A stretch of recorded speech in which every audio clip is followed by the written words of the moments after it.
அன்புக்குள்ளே மீண்டுமாய் இந்த தேவன் நம்மோடு இருக்கிறார் விடுதலை ஜெபம் இந்த ஆசீர்வாதமான இந்த கூட்டத்தில் உங்களை வாழ்த்துகிறேன்.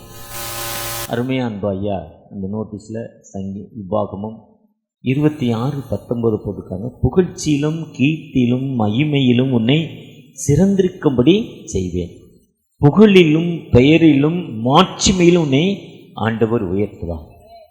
Fame honour high above all the nations. இந்த உலகத்தில் சகல ஜனங்களை பார்க்கலும் நீ ஆசீர்வாதமாயிருப்பார். எல்லா மக்களை பார்க்கலும் நீ ஆசீர்வாதமாயிருப்பார். ஆசீர்வாதம்னா வெறும் கார், பெரிய வீடு, அது மட்டும் இல்லை, மன அமைதி போதுங்கிற போது பொன் செயலுக்கு மருந்து. சகோதரி, நான் சின்ன வேலை தான், ஹவுஸ் கீப்பிங் தான் பார்த்தேன். அது கூட இல்லாத நிலைமையெல்லாம் ஜெபம் பண்ணேன், ஆண்டவர் எனக்கு உயர்த்தினார். நாளைக்கு நான் அந்த ஐயா சொன்னார் அரசியல்காரங்களை பாருங்க, நான் நம்ம அம்மா சொன்னாங்க நான் அதிகாரியை பார்க்குறேன்னு. அவர் எந்த அதிகாரியை பார்த்தாங்க? ஏசுங்கிற ஒரு அதிகாரியை பார்த்துட்டாங்க. அவரை விட மிஞ்சின பவர். அவர் நினச்சா இன்னைக்கு காரில் கொடி இருக்கும், நாளைக்கு காலையில் காரில் கொடி இருக்காது. நிறைய பேர் காரில் ஜன்னல் வழியாக எட்டி பார்ப்பாங்களாம் கொடி இருக்கா இல்லையான்னு. அதுதான் உலக வாழ்வு. அதுதான் அவர் நினச்சா எல்லாம் உயர்த்துவார். அன்பு சகோதரர் சொன்னார், நான் நல்லா ஒரு நாள் ஆம்ஸ்டாங் உலகத்தில் நிலாவில் போய் மூணில் இன்னைக்கு கூட அமெரிக்காக்காரங்க மேலே அனுப்ப போகிறாங்க, ஆட்களை ரெடி பண்ணிக்கிட்டு இருக்காங்க. 1 மாதம் சாப்பிட மாட்டாங்க, சாப்பாடு கிடையாது. 1 மாதம் இன்ஜெக்ஷன் தான் சாப்பாடு. அவங்க வேறு மாதிரி அது லெவலு. அந்த லெவலில் போய் கால் வச்ச நினைத்து அவர் பிறக்கிற அந்த டைமுக்கு. ஆனால் அவன் லெவல் வேறு மாதிரியே உலகத்தில் மாறிட்டான்னா, ஒரு தாயோடைய ஜெபம் பாருங்கள். அந்த அம்மா தாயோட ஜெபத்தில் அவர் என்ன பண்ணார்? புகழ்ச்சியிலும் கீர்த்தியிலும் மகிமையிலும் உன்னை சிறந்திருக்கும்படி செய். புகழ்ச்சினா புதிய திருவிழியத்தில் இப்படி சொல்லுது, புகழிலும் பெயரிலும் மாட்சிமையிலும் உன்னை உயர்த்தும் ஆண்டவர். ஃபேம் ஆனவர் high above all the nations. இந்த உலகத்தில் உள்ள சகல ஜாதிகளும் நம்மை உயர்த்தும் ஆண்டவர். என்னடா இப்படி தாண்டா இருந்தான், எப்படியோ கிறிஸ்தவனா மாறிட்டான்டா, இன்றைக்கி பாடுறா எவ்வளோ அமைதியாக, எவ்வளோ ஜாலியாக, எவ்வளோ நல்லா இருக்கிறான். அதுதாங்க வாழ்க்கை, அதுதாங்க கிறிஸ்தவம். கிறிஸ்தவம் என்பது ஒரு மதம் மாறுவதில்லை, மனம் மட்டும்தான் மாறணும். மனம் மாறினா ஆண்டவர் அங்கே இருக்கிறார். இம்மானுவேலராய் ஆண்டவர் நம்மோடு இருக்கும் ஆண்டவர். அதுதான் இயேசு நம்மோடு இருக்கிறார். God with us. மனம் மாறினா போதும். ஒரு கூட்டம் நடந்தது. இப்போ நிறைய பாஸ்டர்ஸ் ஃபெல்லோஷிப், நாளை திங்கட்கிழமை நிறைய பாஸ்டர்ஸ் ஃபெல்லோஷிப் நடக்கும். திங்கள் செவ்வாய் புதன் கிளர்ச்சி மீட்டிங், குருவானுடைய கூட்டம் நடக்கும். இதெல்லாம் நம்ம கூட்டம். இதே மாதிரி சாத்தானுடைய கூட்டம் ஒரு நாள் நடந்துச்சான். சாத்தான்னா யாருன்னா, கருப்பு ட்ரெஸ் போட்டு அந்த சண்டே ஸ்கூல் டான்ஸில் ஆடுறான் பாருங்க, அவன் தான் சாத்தான். சாத்தாங்கிறவன் ஒருத்தன் இல்லை, நம் மனம்தான் சாத்தான். எது இப்போ ஒரு சொன்னார்ல, என்னென்னவோ பேரை சொல்லிக்கிட்டு நீ குடிக்காத, குடித்தா அது என்னவோ பேர், விஸ்கி பேர், பிராண்டி பேர், எல்லாத்தையும் லைனாக சொல்கிறான், அக்கா பேர், தங்க, நீ குடிக்காத. அந்த குடிக்க மாட்டேன் நீ எடுக்கிற குடி தான் ஒரு சாத்தான். சாத்தான் எங்கேருந்து வரல, அது சாத்தான் இது சாத்தான். நம்ம ஆட்கள் சொல்லுவாங்க, எதுவுமே சாத்தான் கிடையாது, நான் தான் எனக்கு சாத்தான், நான் மட்டும்தான் சாத்தான். எப்படின்னா, நான் ஒரு டயபெட்டிக் பேஷண்ட், 35 வருஷம் டயபெட்டிக் பேஷண்ட். இதெல்லாம் சாப்பிடக்கூடாது, அவ்வளோதான். முந்தின நாள் ஐஸ்கிரீம் கடைக்கு போனேன், ஐபேக்கோ, அருண் ஐஸோடைய கம்பெனியாக, அது ஃபாரின் பேரில் வச்சுருக்குறேன். ஒரு ஐஸு 200 ரூபா. நட்ஸு போட்டால் எடை போட்டு வேறு ஐஸு கொடுக்குறாங்க, அது எடை ஆட்டோமேட்டிக்காக போடுது. எங்களோட பிள்ளைகளெல்லாம் இங்கே தாத்தா என்னை கூப்பிட்டு போங்கன்னு வச்சு, எனக்கு 20 பேர பிள்ளைகள். நாங்கள் 4 சகோதரர்கள், 11 பிள்ளைகள். எல்லோரும் போனோம். எல்லாத்துலேயும் ஒரு ஸ்பூன் எடுத்து சாப்பிட்டேன். இப்போ நான் எல்லாத்தோட 3 மடங்கு சாப்பிட்டேன். இதுதான் சாத்தான். எது சாத்தானே? இதுதான் சாத்தான். இது சாத்தான் எங்கேயாவது சாத்தான் இது சாத்தான்லாம் இல்லை, இதுதான் சாத்தான். சாப்பிடக்கூடாது. 1 ஸ்பூன் ஒரு பாப்பாட்டேருந்து எடுத்தேன். தாத்தா 1 ஸ்பூன் தானே எடுக்கிறாருன்னு ஒன்றும் சொல்லலை. எல்லாத்துலேயும் ஒரு ஸ்பூனு. என்ன ஆகும் கதை? ஆனால் சூப்பர் டேஸ்ட்டாக இருந்தது ஐஸு, ரொம்ப நல்லா இருந்தது. ஏன்னா நானே ஐஸ் கம்பெனி தான் வச்சுருந்தேன், ஒரு காலத்தில் நடத்தினேன், எனக்கு தெரியும் ஐஸ் தயார் பண்ணேன். ஆனால் எதிரி யார்? நான் என் மனம்தான். வேண்டான்னு தூக்கி வச்சுட்டா வேண்டாம் தான், அதுதான் மனம். அப்படியே எல்லாமே ஒன்று கூடி பேசி இருந்துதான். அப்போ அந்த கூட்டத்து தலைவர் நீ என்ன பண்ணன்னு ஒருத்தரே கேட்டாராம். ஒரு சாத்தான் சொல்லிச்சான், ஒரு கிறிஸ்தவனை காட்டில் கொண்டு போய் சிங்கத்து கூட சண்டை போட வச்சு சிங்கம் அவனை சாப்பிட்டுட்டு அவன் எலும்புகள்லாம் காஞ்சி கொண்டிருக்குன்னு ஒரு சாத்தான் சொல்லிச்சான். அப்போ தலைமை சாத்தான் சொல்லிச்சு, அதனால் எனக்கு என்ன பயம், ஒரு பயம் செத்து போனான், அதனால எனக்கு என்ன லாபம். இன்னொரு சாத்தான் சொல்லிச்சு, இன்னொருத்தனை நிறையா சாப்பிட வச்சு, இப்போ நான் ஐஸ்கிரீம் சாப்பிட்ட மாதிரி சாப்பிட வச்சு அவனை சாகடிச்சிட்டேன். இன்னொரு சாத்தான் சொல்லிச்சு, அவன் செத்து போனாலே எனக்கு என்ன பயம். இப்படி ஒவ்வொருத்தராகவும் ஒன்று சொல்லிட்டு இருந்தாங்க. ஆனால் கடைசி அது சொல்லிச்சு, ஒரு சாத்தான் சொல்லிச்சு, அவன் அப்படி போனான், அவனை மனம் திரும்ப வச்சு சர்ச்சுக்கு போகாதரா, நீ வாடா ஒன்றா போய் ஒரு கஞ்சா ஒரு பொட்டலாம் அடிப்பண்டா, ஒரு பெக்கு சாப்பிடுவோண்டான்னு கூப்பிட்டு போனேன். அதனால் அவங்க வீட்டில் சண்டை வந்து அந்த அம்மா சூசைட் பண்ணி அவன் செத்து போனான், அவன் வாழ்க்கையே கெட்டு போச்சு, இப்போ அவன் நரகத்துக்கு போகிறான், இது தாண்டா எனக்கு சந்தோஷம்னு சாத்தான் சொல்லித்தான். சாத்தான் என்பவன் வேலைக்கு போகிறவனை வேலைக்கு போக விடாமையும், வீட்டில் அமைதியாக இருக்கிறவனை அமைதிக்கு போக விடாமையும், அவனை பல வகையில் பல தொல்லைகள் கொடுத்து வேதத்தை எடுத்து வாசிக்கிறப்போ, வேதத்தை அப்புறம் வாசிக்கலாம், இப்போ ரொம்ப டயர்டாக இருக்குது கொஞ்ச நேரம் படுத்துருவோன்னு நினைக்க வைக்கிறதும், ஜெபம் பண்ணுறப்போ ஜெபம் பண்ண விடாமல் தடுக்கிறதும், சர்ச்சில் போய் ஒர்ஷிப்பில் கலந்து கொண்டிருக்கப்போ ஒர்ஷிப்பில் ஏன் உட்காந்துருக்கிற, நீ வேண்டாம் வா போகலான்னு சொல்கிறதும், இல்லை ஒர்ஷிப் முடிஞ்ச பிறகு மெசேஜ் டைமுக்கு போவோன்னு சொல்கிறதும், அதுக்கப்புறம் மெசேஜ் முடிஞ்சிட்டு காணிக்க போடுறதுக்கு போயிடலான்னு சொல்லிப்பதும், இல்லை காணிக்கெல்லாம் முடிஞ்சு கடைசியில் எல்லாரும் ஜெபம் பண்ணுறப்போ பாஸ்டர்கிட்ட போய் ஜெபம் பண்ணிவிட்டு காணிக்க கொடுத்தா பாஸ்டர் சந்தோஷமாக வாங்கி அங்கி பைக்குள்ளே பொத்துக்குன்னு விட்டுருவா, பெரிய அங்கி போட்டிருக்காரு பாருங்க, இந்த பைக்குள்ளே சைடில் போட்டுடலாம். இப்படி இதெல்லாம் எண்ணத்தை வருது பாருங்க, இதுதான் சாத்தான். சாத்தான் என்பவன் அந்த வேற எங்கேயோ இருந்து வரல, நம்ம மன்னன் ஒரு குரங்கு மங்கி.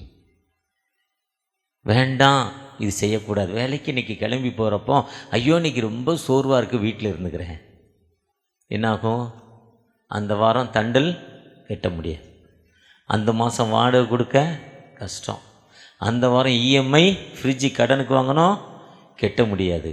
அவன் ஒய்ஃபை திட்டிட்டு போவான், ஒய்ஃப் இந்தவன் கூட சண்டை போடும், அங்கே அமைதி குறைவு ஏற்பட்டு அதனால் நீ சர்ச்சுக்கு போக முடியாமல் வீட்டில் உட்கார வைக்கிறான் பாருங்க, இதுதான் சாத்தான். வேலைக்கு போகக்கூடிய நேரத்தில் மனதை மாற்றுவது.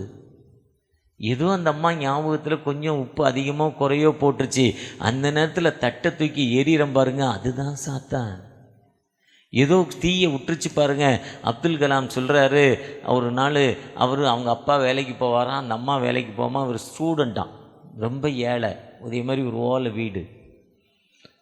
அவங்க அம்மா ரொட்டி சுட்டாங்களாம், ஏதோ ரொம்ப டயர்டில் கொஞ்சம் இப்படி திரும்பினாங்க, ரொட்டி தீஞ்சு போச்சு. ரொட்டி மீன்ஸ் சப்பாத்தி தீஞ்சு போச்சு, கறி கட்ட மாதிரி ஆயிடுச்சு. அவங்க அப்பா அதை எடுத்து ஒன்றுமே சொல்லலையா சாப்பிட்டாராம். இவர் பார்த்துக்கிட்டே இருந்தாராம், அம்மா தீச்சிட்டாங்க, அப்பா ஒன்றுமே சொல்லலையே சாப்பிட்றாரு என்னன்னு கேட்குறப்போ, நைட்டு படுக்கிறப்ப அவங்க அப்பா குட் நைட் சொல்லுவாராம். என்னப்பா ஏன்ப்பா இப்படி பண்ண, அந்த தீஞ்சு போன ரொட்டியை சாப்பிட்ட, அம்மாவை நீ முகமே கோணலியம்மா, அப்பா சொல்லலையாப்பா, எதுக்குப்பான்னு கேட்குறப்போ, அந்த அம்மா வேலைக்கு போச்சுடா, நானும் வேலைக்கு போனேன், 2 பேருக்கும் டயர்டு, அசதியில் ஏதோ கொஞ்சம் அப்படி விட்டுருச்சுடா, அதனால் நான் கேட்டால் அது மனசோர்வாகும்ல, ஒரு அமைதியான சூழ்நிலை வரலாங்க, அதுதாங்க விடுதலை. அது இந்த விட்டு கொடுக்குற தன்மை அந்த மனுஷனுக்கு இருந்ததால் தான் புகழ்ச்சியிலையும் கீர்த்தியும் ஆண்டவருனை உயர்த்து ஆண்டவருங்க. அந்த ஆண்டவர்கிட்ட நீங்கள் நானும் குடும்பத்தில் எப்போ நம்ம விட்டு கொடுக்குற மக்களாய் காணப்படுகிறோமோ பரவாயில்லை, அது ஒன்றும் இல்லைங்க. அந்த சகோதரி சொன்னாங்க, ஏழை பொண்ணை பார்த்துட்டான், பணக்கார பொண்ணை பார்க்க போகிறேன்னு ஜெபம் பண்ணேன், அந்த ஏழை பொண்ணு போயிடுச்சின்னு சொன்னாங்களே, அது இல்லைங்க. அந்த பொண்ணு கொண்டு ஒன்றுமே வாழ்க்கையில் நிறையாதுங்க. கர்த்தர் வானத்தை திறந்து பலகணிகளை திறந்து உன்னை ஆசீர்வதித்தால் மட்டும்தான் உயர்த்துவார். நீ ஜெபம் பண்ண வேண்டியது என்னன்னா, என் மகளுக்கு என் மகனுக்கு ஏற்ற ஒரு துணையை தாங்க தகப்பனே, எனக்கு ஒரு விடுதலையை தாங்க தகப்பனே என்று நீங்கள் கேட்கிறப்போ அதுதாங்க சாத்தான். ஐயா, அந்த சாத்தான் அதை விட்டுட்டு அந்த உடம்பு சோர்வான நேரத்திலும் இன்னைக்கு சோர்வாக இருந்தாலும் பரவாயில்லை, நான் இன்னைக்கு இவன் வேலைக்கு போவேன், முடிக்க கஷ்டப்பட்டு போயிடுவேன்னு போய் அங்கே ஒரு நிமிஷம் லேட் ஆனாலும் அந்த அவற்றை கோவிச்சிக்காம, ஐயா என்னை மன்னிங்கப்பா, எனக்கு விடுதலை கொடுங்க தகப்பனேன்னு கேட்கிறப்போ அவர் வாழ்வு கொடுக்கும் ஆண்வங்க. அதுதாங்க புகழ்ச்சி, கீர்த்தி. ஆண்டவர் உன்னை உயர்த்தும் ஆண்டவர். ஒருத்தர் எப்பவுமே வேலைக்கு போகிறப்போ லேட்டாக போகிறான், எப்பவுமே லேட்டாகவே போகிறான். 5 நிமிஷம் 10 நிமிஷம் ஏதாவது ஒரு கதை சொல்வார். ரயில்வே கேட் மூடிட்டான், எங்கிட்ட ஒரு தம்பி இருக்கான், ஒரு ஹேண்டிகிராஃப்ட், எப்பவுமே லேட்டாக வருவான், ஏதாவது ஒரு சொல்லுவான்.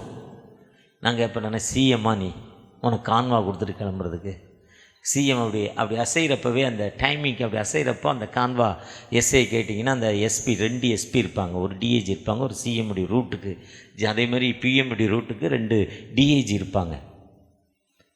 அது கீழே 5 10 எஸ்பி இருப்பாங்க, 30 ஏசி இருப்பாங்க, 100 இன்ஸ்பெக்டர் இருப்பாங்க.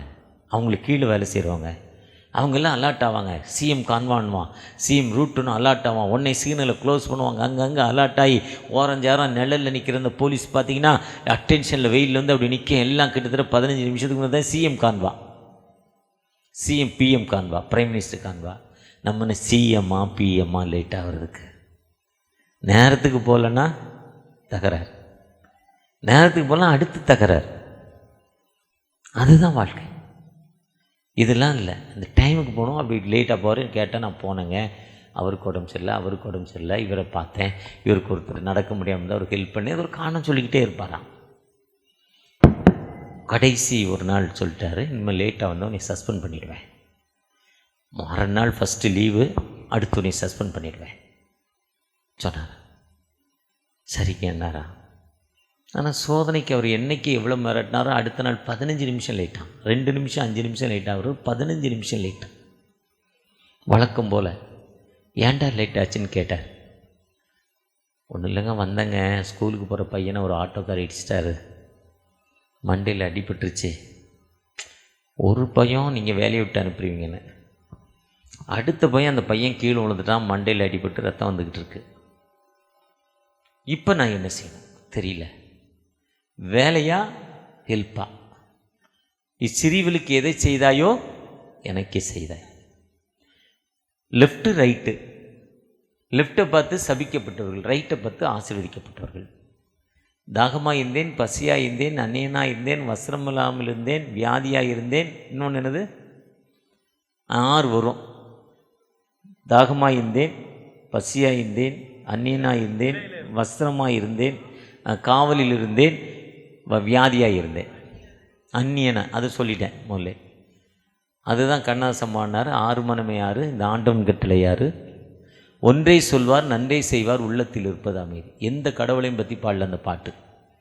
அவர் ஒரு கடவுளுடைய வேஷம் போட்டிருக்காரு, பட் அவ்வளோதான். அந்த பாட்டுக்கு நடிகர் கடவுளுடைய வேஷம் போட்டிருப்பார், ஒரு உடை அணிந்திருப்பார். பட்டு அவர் சொல்வது இந்த 6 மனம்தான் வாழ்க்கை. சோதனைக்கு அந்த பையன் அடிபட்டு ரத்தம் தலையில். இப்போ திங்க் பண்ணுறாரு, சரி பரவாயில்ல, வேலை போனாலும் பரவாயில்ல, ஒரு பிள்ளையை காப்பாற்றும், உயிர் கொண்டு போனார், மருத்துவமனையில் சேர்த்தார், ஃபஸ்ட் எய்ட் பண்ணார், சேர்த்துட்டு வழக்கம் போல் 1 ஹவர் லேட்டாக பண்ணார்.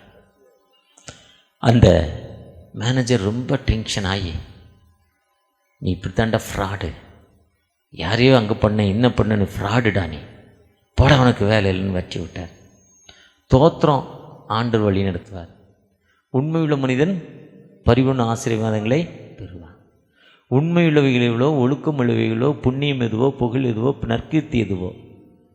தானியேலை வாசிக்கிறப்ப அவர் உண்மையாக இருந்தார், அவர் குறைவுபடலை. பவுலடிகள் உண்மையாக இருந்தாங்க, அவங்க குறைவுபடலை. உண்மைதான் வாழ்க்கையில் முன்னேற்றம். அதுதான் காந்தி சொன்னார், கடவுள் உண்மை இல்லை, உண்மைதான் கடவுள். கடவுளை சொல்லி கடவுளுடைய நாமத்தை தரித்து இதே மாதிரி சொல்கிறவன் ஏமாத்துறவன் ஃப்ராடு.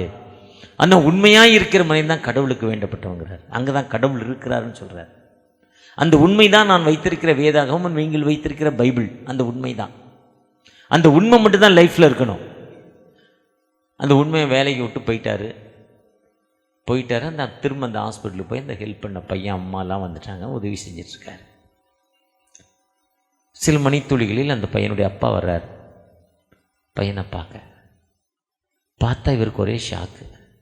வேலை வேண்டான்னு அனுப்புகிற மேனேஜர் இந்த ஹாஸ்பிட்டலுக்குள்ளே வந்துட்டார். என்னடா இந்த ஹாஸ்பிட்டலுக்குள்ளே வர்றாரு, நம்மளை 1 மணி நேரம் லேட்டாக போனால் விரட்டி விட்டார், இங்கே நிற்கிறாருன்னு பார்த்தா அந்த பையனுடைய அப்பாவான். எந்த பையன் தலையில் அடிபட்டானோ அவனுடைய தகப்பனா.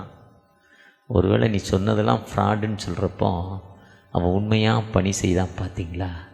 அதுதாங்க வாழ்க்கை. அப்படி நீங்கள் நானும் உங்களை என்னை புகழ்ச்சியில் கொண்டு போகும் ஆண்டவருங்க. அதுதாங்க வேதம், அதுதாங்க பைபிளு. அந்த ஆண்டவர் தாங்க எங்களோடு இருக்கிறாரு. அந்த ஆண்டவர் தாங்க எங்களுக்கு வாழ்வு கொடுத்தாரு. இது மதம் அல்லங்க, மனம்ங்க. அந்த மனம் மாறுறதாங்க கிறிஸ்தவம். அந்த யார் அடிமைப்பட்ட மக்களுக்கு வாழ்வு கொடுக்குறாங்களோ. இன்றைக்கி வால்டைஸ்வரில் இருக்க ஒரு 10-12 சர்ச்சை ஒரு ப்ரோக்ராமுக்காக பேர் எழுதினேன். அங்கே தான் இந்த கம்யூனிஸ்டுடைய பால் இருக்கார். இவர் கம்யூனிஸ்டோட ஞாபகம் வந்தது. அந்த பகுதிக்குள்ளே போக முடியாது. இந்த கன்னிகாபுரத்துக்குள்ளே 25 வருஷத்துக்கு முன்னால் கடைகள் எல்லாம் பொருள் வெளியே இருக்காது. என் கூட வந்துட்டு சொல்லிக்கிட்டே வந்தேன். எல்லா பொருளும் உள்ளதள்ளி இருக்கும். யாருக்கோ கெட்டி வச்சா யாரோ எடுத்துகிட்டு போயிடுவாங்க. அவங்ககிட்ட போய் கேட்டால் அடிச்சு விடுவாங்க. ஏன்டா கேட்க. அப்படிப்பட்ட ஏரியாங்க இந்த கன்னிகாபுரம். இந்த பகுதியில் ஒரு மலையாளி கடை வச்சுருந்தார். அவர் மட்டும்தாங்க அடி வாங்கி வாங்கி அங்கே அவர் இருப்பாருங்க. ஆனால் இன்றைக்கி இந்த ஏரியா பாருங்கள் எவ்வளோ ஐஃபையாக மாறி இருக்கு. ஏன்னா எல்லா மேல் விட்டரையும் திருச்சபையாக மாறி இருக்குங்க. எல்லா வீட்லேயும் இப்படி சிலுவை போட்டிருக்குங்க. எல்லாரும் கிறிஸ்தவனாக மாறி இருக்காங்க. அந்த உண்மையான வாழ்க்கை தாங்க கிறிஸ்தவம். உங்களை புகழ்ச்சியிலும் கீர்த்திலும் உயர்த்து ஆண்டவருங்க. அந்த ஆண்டவரை நோக்கி பார்க்கிறப்போ அந்த ஆண்டவர் எல்லாரும் உயர்த்துவாருங்க. ஒருவேளை நீ எப்படிப்பட்ட அடிமைத்தனத்தில் இருந்தாலும், எப்படிப்பட்ட இக்கட்டான கட்டுகளில் இருந்தாலும், ஆண்டவர் உன்னை உயர்த்துவதற்கு ஆயத்தம் உள்ள தகப்பனாய், எல்லா நிலையிலும் வழிநடத்தி உன்னை உயர்த்துவதற்கு ஆயத்தம் உள்ள தகப்பனாய் காணப்படுகிறார். அந்த ஆண்டவற்ற தகப்பனே எனக்கு வாழ்வு கொடுங்கன்னு கேட்கிறப்போ நம்மை உயர்த்தும் ஆண்டவர். என்னை நோக்கி கூப்பிடு ஏந்தி இன்னல் துன்ப நேரத்திலும் என்னை நோக்கி கூப்பிடு ஏந்தி இன்னல் துன்ப நேரத்திலும் கருத்தாய் விசாரித்து என்று கனிவோடு என்னை நோக்கிடுவே. கருத்தாய் விசாரித்து என்று கனிவோடு என்னை நோக்கிடுவே. திருப்பாதம் நம்பி வந்தே கிருபை நிறை இயேசுவே. தமதன்மை கண்டடைந்தே தேவ சமூகத்திலே. தமதன்மை கண்டடைந்தே தேவ சமூகத்திலே. தமதன்மை கண்டடைந்தே தேவ சமூகத்திலே. ஆண்டவர் இந்த கடவுள் என்றென்றைக்கும் நம்மை உயர்த்தும் ஆண்டவர். அவரை நோக்கி யாரெல்லாம் பார்க்குறோமோ நம்முடைய பிரச்சனைகளை அவர்கிட்ட சொல்லிட்டா போதும். அவர் கால் அப்பான்மை, அவ்வளோதான். என்னை நோக்கி கூப்பிடு, நீ அறியாதும் எட்டாதுமான பெரிய காரியங்களை உனக்கு வாக்கி செய்வேன்னு சொல்கிறார். அதே நேரத்தில் அவர் சொல்கிறப்போ புகழ்ச்சியிலும் கீர்த்தியிலும் உன்னை உயர்த்துவேன்னு சொல்கிற ஆண்டவர் நீதிமொழியில் 15:19 சொல்ல சோம்பேறியின் வழி முள்வேலிக்கு சமானம். சோம்பேறிக்கு வாழ்வு கொடுக்க மாட்டார். இப்போ சாத்தான் கூட்டம் நடத்துகிறப்ப என்ன சொல்கிறாருன்னா, அந்த சாத்தான் நீ இவனை கொன்னா எனக்கு என்ன லாபம், ஆனால் அவனை ஜெபம் பண்ண விடாமல் தடை பண்ணு, அவனை பைபிள் வேதம் வாசிக்க விடாமல் தடை பண்ணு, அவன் வழியை விட்டு நம்ம என்ன பண்ணக்கூடாது, திரும்பக்கூடாது. தண்ணி அடிக்கிறவன் தண்ணி அடிக்கணும், கஞ்சா அடிக்கிறவன் கஞ்சா அடிக்கணும், திருடுறவன் திருடணும், பொய் சொல்கிறவன் பொய் சொல்லணும், தப்பு பண்ணுறவன் தப்பு பண்ணணும். அது எனக்கு ஜாலி. அப்போ அவங்க வீட்டில் சண்டை.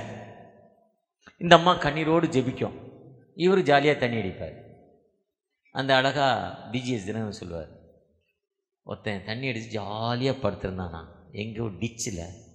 தலகாணி எதுனா பண்ணியான், பண்ணிக்கு மேலே தலையை வச்சு டிச்சில் படுத்திருந்தானா அந்த போதையில். அதுதான் அவனுக்கு ஜாலி. யாருக்கு? இப்படி ஒருத்தன் அழியணும், இப்படி ஒருத்தன் அழியணும். சாத்தானா ஆசை முகம் காட்டும். நீ என்ன ஒரு ஆள் பரலோகத்துக்கு போகணும்னு ஆசைப்பட்டார் ஒருத்தருக்கு. பரலோகம் எப்படி இருக்கும் என்ன நினச்சி ஜெபம் பண்ணார். நரகம் எப்படி இருக்கும், பரலோகம் எப்படி இருக்கும், நரகம் இருக்கும், ரெண்டுக்கும் டிஃப்ரெண்ட் வேணும்னார். கடவுள்கிட்ட ரொம்ப கஷ்டப்பட்டு ஜெபம் பண்ணுறப்போ ஆண்டவர் ஒரு நாள் பரலோகத்துக்கு கூப்பிட்டு போனார். பொற்தளம் போட்ட வீதி, எருசலேம் நகரம் பொற்தளம் போட்ட வீதி. அங்கே இப்போ இருக்க கிளைமேட் மண்ணில் குழு குழு கிளைமேட்டு, வெயில் இல்லை, அனல் இல்லை, குளிர் இல்லை, பசி இல்லை, தாகம் இல்லை. பாக்கி பசி தாங்கலைன்னா பாத்ரூம் இல்லை. அதான் ஆம்ஸ்டாங்கு மேலே போய் ஒரு மாதம் சாப்பிடாம போகிறதுனா அங்கே பாத்ரூம் இல்லை, அதனால தான் சாப்பிடாம போகிறாங்க. ஜாலியாக இருந்தார். கீழே வந்தார். இப்போ நரகம் எப்படி இருக்கணும், திரும்ப ஜெபம் பண்ணார். பரலோகம் எப்படி இருக்குது, நரகம் எப்படி இருக்குது, திரும்ப நரகத்துக்கு ஆண்டவர் கூப்பிட்டு போனார். அங்கே போனால் 2 தேவதைகள் அழகாக வந்துச்சு. அவங்களுக்கு கம்பளம் விரிச்சது. உங்கள் வருகை நல்வரவாக உங்களை கூப்பிட்டு போச்சு. நரகத்தில் சந்தோஷமாக கூட்டிக்கிட்டு சுற்றி காட்டினாங்க. ரொம்ப ஹைஃபை. பரலோகமும் நரகமும் ஒரே மாதிரி தான் இருந்துச்சு. அப்போ கீழே இப்போ பரலோகம் நரகம் ஒன்றா தான் இருக்குது. பரலோகத்துக்கு போனால் பொண்டாட்டி அடிக்கக்கூடாது, வாங்கின கடனை கொடுக்கணும், வாடகை சரியாக கொடுக்கணும், பொய் சொல்லக்கூடாது, பஸ்ஸில் டிக்கெட் இல்லாமல் போகக்கூடாது, திருடக்கூடாது. இதெல்லாம் நிறைய கண்டிஷன் பரலோகத்துக்கு. மாம்சத்தின் இச்சைகள் கலாத்தியர் 5:19. நீ தேவனுடைய ராஜ்யத்துக்குள் பிரவேசிக்க முடியாது. மத்தேயு 15, வாயிலிருந்து பொல்லாத வார்த்தைகள் வரக்கூடாது, அது தீட்டு. கொலோசியர் 3, தேவ கோபாக்கினை. துரிச்சைகளுக்கு உடம்பை பேணாமல் இரு. இதுதான் துரிச்சைன்னா கெட்ட பழக்கம் வேண்டாம். புண்பட்ட நெஞ்ச புகை விட்டு ஆற்றணும். கஷ்டமாக இருக்குது, மனைவி செத்து போச்சு, புருஷன் செத்து போனால், பிள்ளை செத்து போச்சுன்னா குடிக்கணும். இல்லைன்னா இன்றைக்கி ஃபங்க்ஷனு, முதல் பர்த்டே, எல்லாரும் சந்தோஷமாக குடிக்கணும். இதெல்லாம் துரிச்சை, இதெல்லாம் இருக்கக்கூடாது. இந்த சாத்தான் இதெல்லாம் நீ செய்யின்னு சொல்லுவார். பரலோகத்துக்கு போனதில் அப்போ இதெல்லாம் செஞ்சால் கூட நரகமும் பரலோகம் ஈக்குவலாக தானே இருக்குது. ஒரே இந்த லைட்டும் வெள்ளை தான், இந்த லைட்டும் வெள்ளை தான், 2 வெள்ளையே தானே இருக்குது. அப்போ நம்ம ஜாலியாக இருந்து தான் நம்ம நரகத்துக்கே போகலாம்னு ஜாலியாக இருந்தாலும் ரொம்ப அவர் இஷ்டம் போல் வாழ்ந்தார். இஷ்டம் போல் வர்றப்போ லிவர் கெட்டு போச்சு, கிட்னி கெட்டு போச்சு. இப்போ எனக்கு டயபெட்டிக் பேஷண்ட்டு. இஷ்டம் போல் சாப்பிட்டா ஏதாவது ஒன்று அவுட் ஆகிடும், ஏதோ ஒன்று எகிரிடும், கண்ணு போயிடும், பேரல் அட்டாக் வந்துடும், கைகால் விழுந்துடும். இப்போ ஹார்ட்டுக்கு மட்டும் இல்லை ஸ்ட்ரோக்கு, கால்லையும் ஸ்ட்ரோக் வந்துடுது. இல்லை பேரல் அட்டாக், இல்லைன்னா கோமா ஸ்டேஜ், ஏதோ ஒன்று நடந்துடும், கீழே விழுந்துருவோம். அது ரெகுலராக வாழ்கிற வாழ்க்கை. ஆனால் அவர் எல்லாம் பண்ணிவிட்டு ஒரு நாள் செத்து போனார். செத்து போனாலும் இப்போ எங்கே போகிறாரு, பரலோகம் நரகம் ஒன்று தான். ஜாலியாக நரகத்துக்கு போனால், அங்கே போனால் பெரிய ரத்த பிளம்பு, பெரிய தீ, பெரிய கஷ்டம், முள் எல்லாம். அப்போ கேட்குறா, நான் முன்ன எப்படி இருக்குன்னு டெஸ்டிங்க்கு வந்தனே, அப்போ எல்லாம் நீங்கள் கம்பளம் போட்டு கூப்பிட்டு போனீங்களே, இப்போ என்ன இப்படி? அது உன்னை ஏமாத்துறதுக்கு நாங்கள் பண்ண வேலை, உன்னை ஏமாத்துறதுக்கு. இதுதான் அவர் பாடின தலைவர். இதுதான் செத்து. அது அவருக்கு ஜோடி இல்லை. அந்த ஜோடி யாராவது இருந்தால் துண்டை போட்டு ஆடுவான். சொன்னடி காத்தாயி என்னென்ன குடிக்கக்கூடாது, இது சொன்னே லோக்கல் சரக்கு குடிக்கக்கூடாதுன்னு. ஓல்டு மங்கு, ஓல்டு மங்கு, மானிட்டரு, ஒர சாராயம், வீரமா இருந்த பீர சாப்பியா. உன்னை நம்பி இருந்தேன், இந்த பிள்ளைகளை எப்படி பார்த்து, ஐயோ அனாதி ஆயிட்டேன்னு ஊழியக்காரர் வந்து சொன்னாங்களே, ஐயா டிஎஸ்ஐயா சரி செய்யா. இதுதான் சோம்பேறியின் முள்வேலிக்கு சமானம். நாம் இதுதான் சாத்தானுடைய கூட்டம். சாத்தான் நம்மளை ஏமாத்திட்டு இருக்கு. ஆனால் அதே சாத்தான் தான். ஆனால் சுறுசுறுப்புள்ள கை செல்வத்தை சேர்க்கும். புகழ்ச்சியும் கீர்த்தியும் ஆண்டவரே ஆண்டவரேன்னு வீட்டில் படுத்து தூங்குறது இல்லை. வேலைக்கு போகிறோம், வேலைக்கு போகணும், ஜெபம் பண்ணுறோம், ஜெபம் பண்ணணும். என்ன வேலை செய்கிறோமோ அந்த வேலையை என்ன பண்ணணும், சரியாக செய்யணும். அவன்தானுக்கு செல்வத்தை சேர்க்கணும். காலையில் ராத்திரி படுத்தது 12:30 மணி, 12:45 கிட்டத்தட்ட இருக்குன்னு நினைக்கிறேன். நேற்று ரொம்ப கஷ்டமான வேலை, எனக்கு ரொம்ப கஷ்டம். ரொம்ப நாள் கழித்து அப்படி வேலை பார்த்தேன், ரொம்ப டயர்டு, இன்னும் வலி போகலை. 12:30 படுத்தேன். காலைல 4:30 மணிக்கு எழுந்து 7 மணி சர்வீஸ் கரெக்டாக மெசேஜுக்கு 6:45 போயிட்டேன். ஏன்னா அப்போ தான் 8 சர்வீஸ்க்கு என்னால் போக முடியும், அடுத்த சர்வீஸ்க்குள்ளே. இல்லைன்னா என்னால் போக முடியாது. அதுதான் ஈசாக்கு விதைத்தான், தேவன் அவரை ஆசீர்வதித்தார் 100 மடங்கு, 100 டைம். அதுதான் 126. கண்ணீரோடு விதைக்கிறவன். ஒரே ஒரு மாங்கொட்டையை கொண்டாந்து வச்சிங்கன்னா அந்த மாங்கொட்டை எப்படி வளர்ந்து பாருங்கள். அந்த பூமியை ரெண்டாக்குது. நம்ம பூமியை ரெண்டாக்குன்னா கடப்பாறை இருக்கிறோம், மம்பட்டி எடுக்கிறோம், வெடிகுண்டு வைக்கிறோம் அந்த பூமியை உடைக்க. ஆனால் அந்த அந்த விதை பாருங்கள், அந்த சீடு பாருங்கள், எப்படி அந்த பூமியை அந்த வெட்டிக்கிட்டு மேலே வருது பாருங்கள். அப்படியே மேலே வந்து 5 வருஷம் கழித்து முதல் வருஷம் ஒரு 20 மாங்காய் காய்க்குது. அடுத்த வருஷம் 50 ஆகுது, அதுக்கு அடுத்த வருஷம் 150 ஆகுது, அதுக்கு அடுத்த வருஷம் 500 காய்க்க ஆரம்பிச்சிருச்சு. அதுதான் 100 மடங்கு. ஆண்டவர் நம்மளை ஆசீர்வதிச்சிட்டாரு. நான் உன்னை ஆசீர்வதிப்பேன்னு சொல்கிறேன். ஆனால் வீட்டுக்குள்ள விதைத்தான் 100 மடங்கு ஆசீர்வதித்தார். ஆதியாம் 26:12 அவன் ஆசீர்வதித்து காணன்னா அவன் விதைத்தான். அவனை ஆசீர்வதித்த ஆண்டவர். அவனை பார்த்தோன்னே அங்கே ஒரு அந்நியன் வந்தான், பக்கத்து ஊருக்காரன் வந்தான், சண்டை போடுறவன் வந்தான். என்ன சொன்னான்? டேய் ஓடுறான் அவங்க ஊருக்குன்ட்டான், நிற்காதரான்ட்டான். பெலிஸ்தர் வந்து சொன்னான். அதுதான் நாம் கிறிஸ்தவனானோன்னு இங்கே இருக்க மக்கள் நம்மளை விரட்டுறாங்க. ஏன்னா நம்ம வளர்ந்துருவோம், அவனுக்கு பிடிக்காது. அதை பற்றி மனசோர்வு அடையலை. பெலிஸ்தர் அவனை விரட்டுறப்போ அவன் மனசோர்வு அடையவே இல்லை. அவன் விட்ட கிணற மூடிடுறாங்க, அவனை அழிச்சிடுறாங்க, அவனுக்கு விரோதமாக தீ வச்சிடுறாங்க. அடுத்து கேராகாங்கிற ஊருக்கு போகிறான், அங்கேயும் அதே நிலைமை தான். அடுத்து ஏசாக்குங்கிற ஊருக்கு போகிறான், அங்கேயும் அதே நிலைமை. அடுத்து சித்தனாங்கிற ஊருக்கு போகிறான், அங்கேயும் அதே நிலைமை தான். ஆனால் 5வது கூழாங்கல் 5 மாதிரி தாவீது 5 கூழாங்கல், கையில் விரல்கள் 5 விரல்களும் ஒரே மாதிரி இல்லை, ஏற்றத்தாழ்வுகள் வாழ்க்கை இருக்குது. இந்த 5வது இடத்துக்குள்ளே போகிறப்போ, அந்த ரெகபோத்துங்கிற இடத்துக்கு போகிறப்போ அவனுடைய விதையை அவனை கர்த்தர் ஆசீர்வதித்தார். அதுக்கு தான் ரெகபோத். அங்கே ஒரு எதிரியும் வரல. அவன் எதிரியை வராமல் அந்த இடத்துல இருக்கிறப்போ ஆண்டவர் என்னை ஆசீர்வதிக்கும் ஆண்டவர், அவனை உயர்த்தும் ஆண்டவர், கர்த்தர் அவனோடு இருக்கும் ஆண்டவர். அந்த ஆதியாம் 26:14, 26, 28, 26, 33 சொல்கிறப்போ அவன் பிளெஸ்ஸிங் ஆகிறான். எப்போ நம்ம விடாமுயற்சி, வேலை இல்லையா, நெட்டை பாருங்கள், பேப்பரை பாருங்கள், எங்கே வேலை இருக்கோ சம்பளம் இவ்வளோன்னு கேட்காதீங்க. ஏன்னா எங்களுக்கு இல்லை 500 பேர் 600 பேர் வேலை செய்கிறோம். ஃபஸ்ட்டு குவாலிஃபிகேஷன் என்ன பார்ப்போன்னா சம்பளம் இவ்வளோ வேணும். கொடுக்குறனாலே அவன் 90 விழுக்காடு பாஸ் ஆகிடுவான். என்னுடைய வேலையை பார்த்து நீங்கள் கொடுங்கய்யா சம்பளங்கிறப்பவே. நல்லங்க, நான் முன்னே 30,000 ரூபாய்க்கு வேலை பார்த்தேன், அது 10 தான் இன்னும் வந்திருக்கேன்னா, இவர் ஏற்கனவே 25 தான் கொடுப்பார், எப்படி செலக்ட் ஆகும்? ஆனால் இதே கம்பெனியில் ஒருத்தர் 60 வாங்குவார். இது ப்ராக்டிக்கலாக இருக்கிற உண்மை.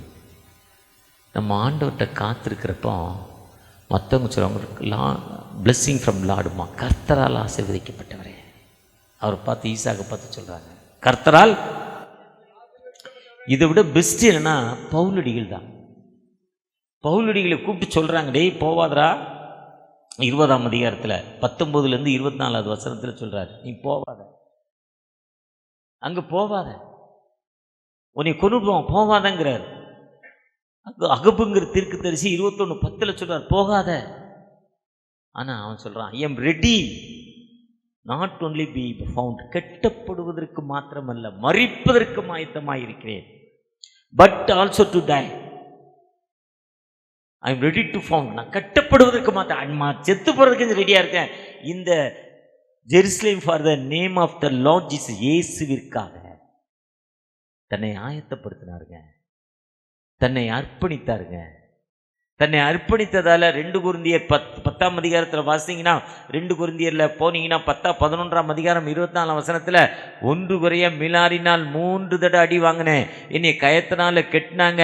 எப்படி கட்டினாங்கன்னா, அந்த மாட்டோடைய தோலில் கெட்டி விட்டாங்க. மாட்டோடைய தோல் ஈரமாக இருக்கும், காய டைட் ஆகும்.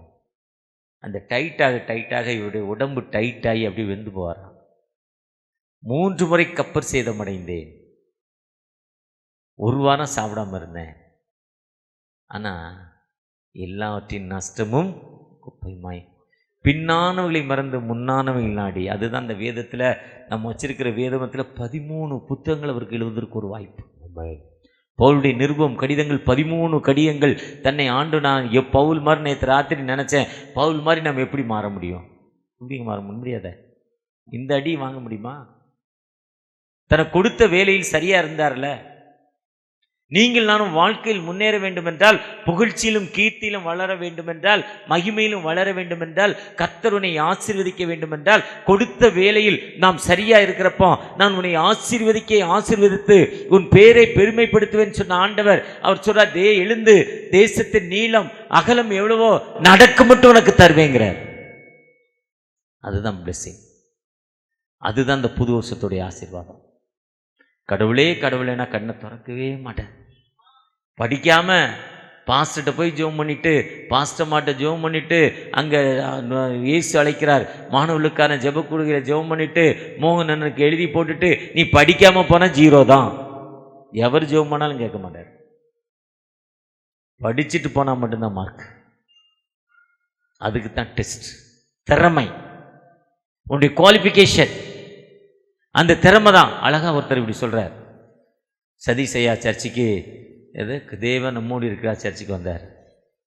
ஜெபம் பண்ணுங்க கடவுள் சரி பண்ணுவாருன்ட்டார்.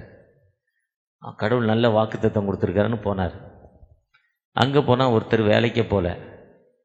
அங்கே ஒரு மிருகத்தை பார்க்குறார். ஒரு மிருகத்துக்கு சாப்பாடு தன்னாலே வந்துடுது. இதுக்கே இவ்வளோ வேலை கிடைக்க கடவுள் நமக்கு ஏன் தரமுன்னா வேலைக்கு போய் வீட்டுக்குள்ளே இருந்தார். 1 வாரம் வரல சாப்பாடு. ஏன்னா அவர் ஒரு காட்டுக்கு போனார். காட்டுக்கு போனால் மரம் வெட்டுறவர்.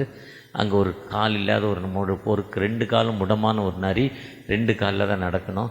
அங்கே பார்த்தீங்கன்னா ஒரு நாள் ஒரு சிங்கம் வருது. ஃப்ரெஷ்ஷாக ஒரு மானை பிடிக்குது. சிங்கம் சாப்பிடுது. ரத்தம் அப்படியே வடிஞ்சிக்கிட்டே இருக்குது. நல்ல கறி, சூப்பர் கறி. அறுத்த உடனே ஆட்டுக்கறியை வாங்கி நீங்கள் சமையல் பண்ணி பாருங்கள், அந்த டேஸ்ட்டே தனி. நேற்று அறுத்த ஆடை ஃப்ரிட்ஜில் வச்சு இன்றைக்கி சமையல் பண்ணி பாருங்கள், அந்த டேஸ்ட்டே வேறங்க. செத்து பொண்ணு ஆட்டை அடிங்க, அது வேறு கதை. அதே மாதிரி ஃப்ரெஷ்ஷாக ஒரு ஆட்டை கொண்டாந்து அது போட்டுட்டு சாப்பிட்டுட்டு போட்டு போயிடுது. 2 கால் முடமான அந்த நரி வந்து அதை சாப்பிடுது. இப்போ தான் அவருக்கு வேலை செஞ்சது. சதீஷ் பாஸ்டர் சொன்னார், கர்த்தர் உங்களை ஆசீர்வதிக்கிறார், நீ ஜோமுன்னு சரின்னார். நம்மளும் நமக்கு காட்டுக்கு வர வேண்டாம், வீட்டிலேருந்து ஜெபம் பண்ணுவோன்னு ஜெபம் பண்ணார். வீட்டில் உட்காந்து 1 வாரம் ஜெபம் பண்ணார். கடவுள் ஒன்றுமே தரமாட்டாருங்க. கொடுத்த வேலையில் அசதியாக இருப்பவன் அழிமனுக்கு சகோதரன். நீதிமொழிகள் 18 இதை சொல்கிறார். 18:9. நீதிமொழிகள் 22:29. தன் வேலையில் ஜாக்கிரதை இருப்பவனை கண்டையானால் நீசருக்கு முன்பாக நிற்காமல் ராஜாக்களோடு இருப்பார். நீதிமொழிகள் 6:6 சொல்கிறாரு, ஸோ நீ எறும்பை போய் பாரு, எறும்பு இவ்வளோ அழகாக போய் பாருங்க, அது காலத்தில் அது சரியாக அந்த வேலையை செய்யுதுங்க. அதே மாதிரி நீங்கள் நானும் நமக்கு கொடுக்கப்பட்ட எந்த வேலையை, ஊழியக்காரனாக இருந்தாலும் சரி, வீட்டுக்கு தலைவியாக இருந்தாலும் சரி, வீட்டுக்கு தலைவனாக இருந்தாலும் சரி, ஆசிரியராக இருந்தாலும் சரி, கொடுக்கப்பட்ட வேலையில் சரியாக நீங்கள் செயல்படுறப்போ மட்டும்தான் ஆண்டவர் உங்களை புகழ்ச்சியிலும் கீர்த்தியிலும் உயர்த்தும் ஆண்டவர். சும்மா கொடுக்க மாட்டாருங்க. ஈசாக்கு விதைத்தார், அவரை ஆசீர்வதித்த ஆண்டவர் உங்களை ஆசீர்வதிக்க ஆயத்தமுள்ள தகப்பனாய் காணப்படுகிறார். நாங்கள் தாங்க இந்த அமாவாசை ஜெபம் நடக்கிறப்போ நாங்கள் தாங்க ஜெபம் பண்ணுறோம். ஒரு நாள் எங்களுக்கு கடவுளை தரலையே, நீங்கள் வீட்டிலேருந்து ஒரு கேள்வியை கேட்டுக்கொண்டிருக்கீங்க. தரமாட்டாருங்க. வேலை செய்யறவனுக்கு மட்டும்தான் 3 அடுக்கு 4 அடுக்கு வீடு கட்ட முடியும், இல்லைன்னா கட்ட முடியாதுங்க. ஆண்டவனை உயர்த்த வேண்டும் என்றால் கொடுத்த வேலையில் ஆண்டவரை நீ காத்து ஆண்டவருடைய சன்னிதானத்தில் காத்திருக்கிறப்போ ஆண்டவர் உங்களை உயர்த்தும் ஆண்டவர். அதுதான் செப்பனியா 3:20 சொல்றார், உங்களை கூட்டி ஒன்றாய் இணைத்து உங்கள் சிறையிருப்பை மாற்றி புகழ்ச்சியும் கீர்த்தியுமாய் வைப்பேன் என்று சொல்கிறார்.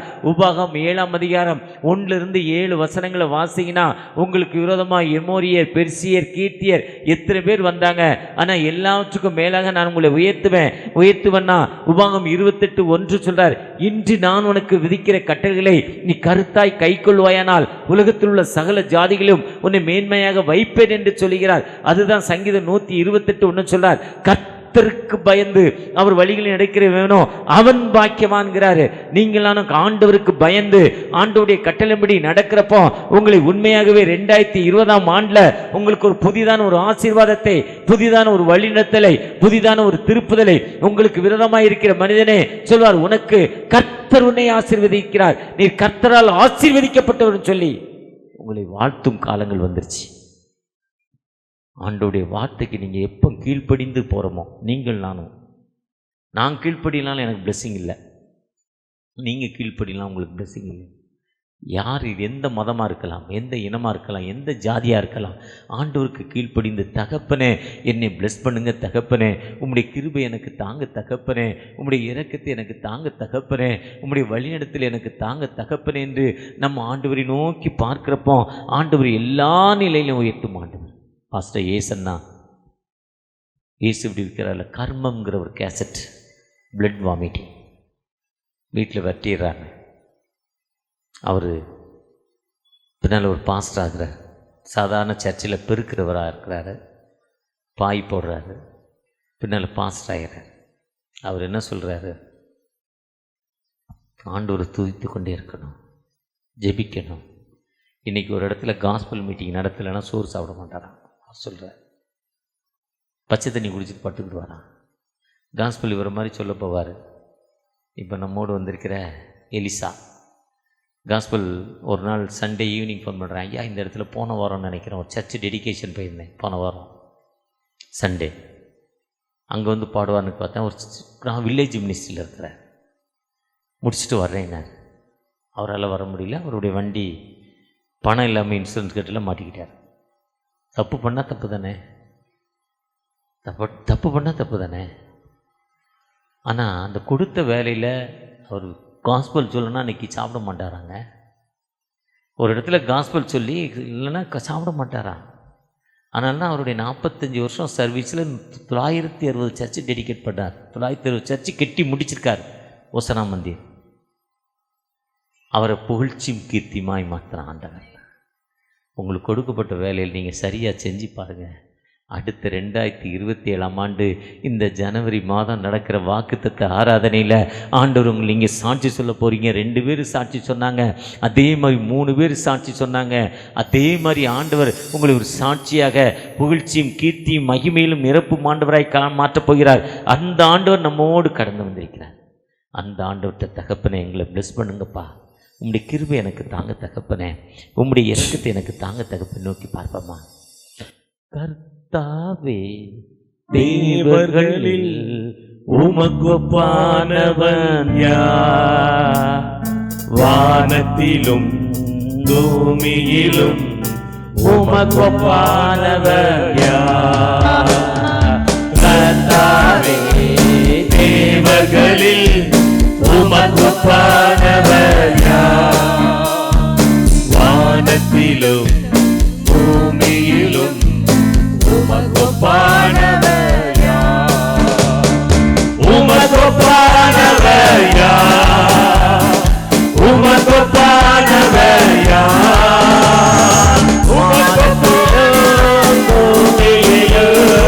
உமக்கொப்பானவர் யார், இந்த வானத்திலும் பூமியிலும் உமக்கொப்பானவர் யார். கர்த்தாவே தேவர்களில் உமக்கொப்பானவர் யார், வானத்திலும் பூமியிலும் உமக்கொப்பானவர் யார், உமக்கொப்பானவர் யார், உமக்கொப்பானவர் யார், வானத்திலும் பூமியிலும் உமக்கொப்பானவர் யார். உம்மை நோக்கி பார்க்கிறோம், உமக்கு ஒப்பான கடவுள் இல்லப்பா. யார் தன் வேலையில சரியா இருக்கானோ அவனுக்கு மட்டும்தான் வாழ்வு கொடுப்பேன்னு சொல்லியிருக்கீங்க. ஈசாக்கையும் பவுலடிகளை எங்களை காட்டிருக்கீங்கப்பா. வேதனை பற்றி கவலைப்படல, விடாமுயற்சி தகப்பன. வேதத்தில் நல்ல போராட்டத்தை போராடினோம், விசுவாசத்தை காத்து கொண்டோம், நீதியின் கிடம் மேலே வைக்கப்பட்டிருக்கு என்று பவுலடிகள் சொல்றாங்க. ஈசாக்கு விதை விதைத்தார், கர்த்தர் 100 மடங்கு ஆசீர்வதித்தார்ப்பா. ஒருவேளை நாங்கள் அப்படிப்பட்ட அற்புதமான மக்களாய், அந்த அற்புதம் என்பது எங்களுடைய மனதில் இருக்கிற தீய எண்ணங்கள் தகப்பனே, கெட்ட சிந்தனைகள் தகப்பனே, கலாத்தியர் 5:19 படி தகப்பனே, கொலோசியர் 3 படி தகப்பனே, மத்தேயு 15 படி தகப்பனே, எங்களுடைய அந்த கெட்ட எண்ணங்கள் தீய சிந்தனையிலிருந்து ஒரு முழுமையான விடுதலை வேணும் தகப்பனே. அப்போ தான் எனக்கு வேலைக்கு போகணுங்கிற ஒரு சிந்தனை வரும். வேலையை சரியாக செய்ய இனியால முடியும், எனக்கு ஆண்டவர் வாழ்வு தருவார், ஆண்டவரை உயர்த்துவார் என்று ஆண்டவரை நோக்கி பார்க்கிற அன்பு பிள்ளைகள் மத்தியில் உம்முடைய பிரச்சனை இறங்கட்டுப்பா, உம்முடைய வழியிடத்தில் இறங்கட்டும் தகப்பனே. ஒரு விதமான நீக்க பிரச்சனையில் தகப்பனே, காலில் நரம்புகள் சுழுக்கப்பட்டிருக்கிறதால காலை நீட்டி தான் உட்காரணும், நிற்க வச்சு நின்னாலும் சரி, காலை மடக்குனாலும் சரி வீங்குதுப்பா, காலை கை வச்சா புண்ணாயி ஆரமாண்டுது தகப்பனே. அப்படிப்பட்ட ஒரு சர்ம வியாதி தகப்பனே, எனக்கு நான் சாங்ஸ் போட்டு தான் இருக்க வேண்டியது இருக்கு, எனக்கு ஒரு விடுதலை தர மாட்டீங்களா? ஏக்கத்தோடு கண்ணீரோடு செபிக்கிற அந்த அன்பு மகனுக்காக தகப்பனே, அந்த வியாதியிலிருந்து ஒரு முழுமையான விடுதலை தகப்பனே. மனதில் மறதி, எனக்கு பர்கெட் மறதி இருக்குப்பா, அதனால எங்க வேலைக்கு போனாலும் சேர்த்துக்க மாட்டாங்க, மறந்துடுறேன்ப்பா, எனக்கு அந்த மறதியை மாற்றி ஒரு மறதி இல்லாத வாழ்வு என் வாழ்க்கையில வரணும் தகப்பனே. எங்க போனாலும் ஆசையினால உண்மை குறைவு காணப்படுது, அதனால எந்த வேலையில நிலைத்து இருக்க முடியல. ஆனா உண்மையுள்ள மனிதன் பரிபூர்ண ஆசீர்வாதங்களை பெறுவான்னு சொன்னீங்க, அந்த உண்மையின்படி வாழ எனக்கு கிருபை செய்யுன்னு ஏக்கத்தோடு ஜெபிக்கிற ஒரு அன்பு மகனுக்காக தகப்பனே. ஒரு விஷயம் கூட ஒவ்வொரு மாதமும் இது இந்த அமாவாசை பிறையில உட்கார்ந்துட்டு போறேன்ப்பா, ஆனா அநேகர் சாட்சி சொல்றாங்க, நானும் சாட்சி சொல்லணும்னு நினைக்கிறேன், எனக்கு செய்ய முடியல, சொல்ல முடியல. கடந்த மாதத்தில் எனக்கு கேட்டுட்ட அற்புதத்தை நான் இந்த மாதத்தில் எப்படியாவது சொல்லணும் தகப்பனே, இல்லைன்னா அடுத்த மாதம் சொல்லக்கூடிய ஒரு பலனை தாங்கன்னு ஜெபிக்கிற ஒரு அன்பு சகோதரிக்காக மனமறிங்க அந்த சகோதரி இன்னும் பலப்படுத்துங்க. உன் துக்க நாட்கள் முடிந்து போச்சு, நான் இன்று முதல் உன்னை ஆசீர்வதிப்பேன் மாற்றபடி அந்த சகோதரியை உயர்த்த போற தயவுக்காக கூட நன்றி தகப்பனே. என் குடும்பத்தில் எனக்கு அமைதியற்ற சூழ்நிலையில வேதனையில வாழ்ந்து கொண்டிருக்கேன், எனக்கு ஒரு அமைதியான வாழ்வை தாங்கன்னு ஏக்கத்தோடு ஜெபிக்கிற ஒரு சகோதரி உண்டு. அந்த சகோதரிக்காக, அந்த சகோதரியுடைய பலவீனங்கள் மாற்றப்பட, அந்த சகோதரி குடும்பத்தில் ஒரு அமைதியான சூழ்நிலை வர நீங்க இறங்கி அந்த சகோதரிக்கு ஆசீர்வதிக்க போற தயவுக்காக கூட நன்றி. அறுவடை மிகுதியாலோ இல்லை, அன்பரின் கதறல்